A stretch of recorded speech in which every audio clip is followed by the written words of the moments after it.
Hello, हमरा माँ अनुपमा अहाँ सब गोटा के प्रणाम आ स्वागत करै छी। एक खोइछा खोले के गीत सुना रहल छी। जँ नीक लागे तो लाइक शेयर कमेंट जरूर करब और चैनल के सब्सक्राइब कर लेब। चलू देखन सखी भौजी के खोइछा में हीरा मोती।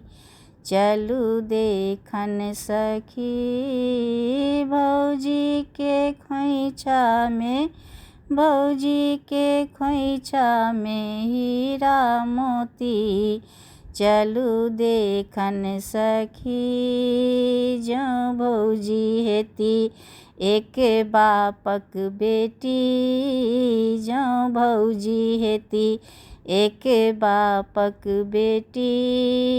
एके हाथे हरदी ओ एके हाथे हरदी ओ फोड़िए लेती। चलू देखन सखी भौजी के खोइछा में, भौजी के खोइछा में हीरा मोती। चलू देखन सखी जँ भौजी हेती एक बापक बेटी।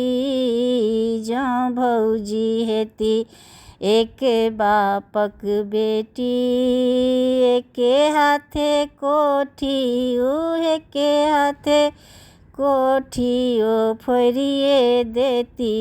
चलू देखन सखी भौजी के खोइछा में हीरा मोती। चलू देखन सखी जँ भौजी खेने हेती माछक बोटी।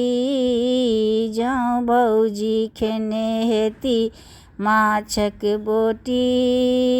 एके हाथे माछ ओ एके हाथे माछ ओ काटिए लेती।